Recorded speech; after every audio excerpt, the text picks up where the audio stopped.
Hi everyone, welcome back to the next video in our video tutorial series. In this video, we're going to be looking at the week 5 tutorial question 4, which is going to provide an example of estimating a confidence interval for proportions. Okay, so let's have a look at this. Okay, so question 4 basically tells us that bathrooms are a key feature for buyers. But how common are homes with at least 2 bathrooms? Okay, so using our Perth housing dataset, we're interested in getting some kind of confidence interval to indicate how many houses in our dataset have at least 2 bathrooms. So for the whole dataset, we're interested in calculating a 90% confidence interval for the proportion of homes that have 2 or more bathrooms. To accomplish this, we will need to create a new variable to indicate if a home has 2 or more bathrooms. All right. And we're going to use this confidence interval to determine if more than 50% of homes have at least 2 bathrooms. Okay. So let's go ahead. The first step here, and this is going to be the first step a lot of the time when it comes to some kind of hypothesis testing question or confidence interval question that will require you to uh, use AR proportion, is the first step will generally be to create some kind of dichotomous variable that can be used to first estimate this proportion. Okay. A good and common formula that's used in this case is going to be the if formula. The if formula is going to test if some condition is met, and if it is, we can basically return the value of 1, and if it's not, we can return the value 0. So the condition here is we're after houses with 2 or more bathrooms. So we're going to look at the number of bathrooms here. And we're basically going to see if it's greater than or equal to 2. And if it is, we're going to put a 1. And if not, we're going to put a 0. Close bracket, enter. Right. Let's drag this down. And we should see for all those with 2 or more bathrooms, this should be equal to 1. All right. Now the next step here, there's 3 key statistics that we're going to want to calculate.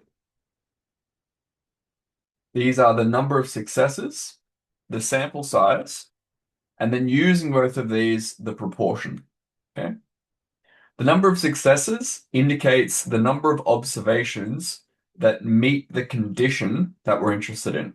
In this case, houses with at least 2 bathrooms. Okay.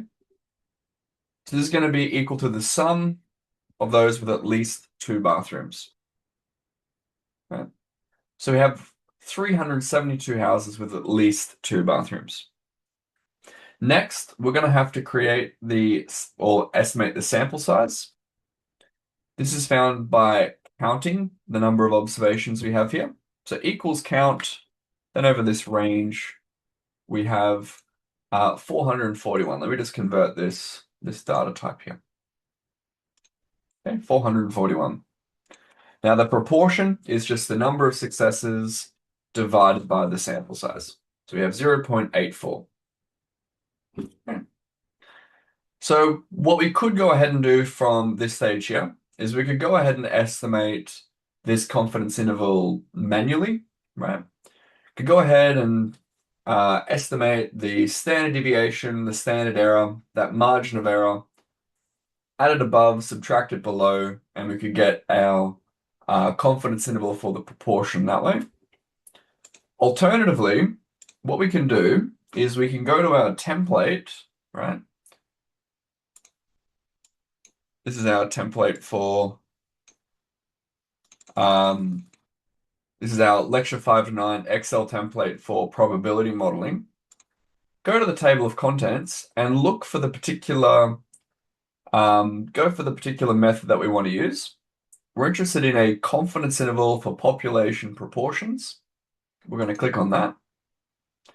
And we can take the calculator, the template that's here, copy it, paste it over in our sheet using the regular paste options, and then use this to get our confidence interval. Okay. Something that's common across most of this template, the cells that are highlighted yellow are the cells that we want to enter our like values into. So in this case, we're after an alpha, a sample proportion, and a sample size. The alpha is our level of significance. This is essentially the probability that our interval does not contain the population proportion. Okay. So if we have a 90% confidence interval, there's a 10% probability, 1 minus 90%, or 100% minus 90%, that our interval does not contain the population proportion. Okay? So in this case, we put in 10%. Our sample proportion, we've just calculated, it's 0.84. So we'll set that equal to this. And then our sample size, we've also calculated that it's 441. So there we go. Let's go down here. This is going to be our lower and our upper confidence interval, right? So intervals between 0.82 and 0.87. So we can use this interval to answer our question. Determine if more than 50% of homes have at least 2 bathrooms at a 90% level of confidence. We can say we are 90% confident. We are 90% confident that houses in Perth have at least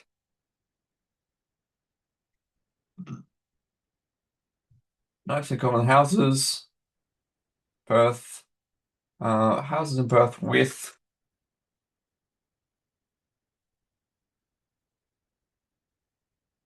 with at least 2 bathrooms.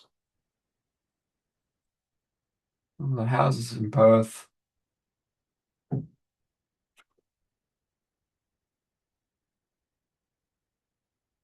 Okay, we're 90% confident that more than 50% of houses in Perth have at least 2 bathrooms. Okay. And there we go. That basically allows us to answer the question there. All right, guys. All right, so I'll see you guys in the next video.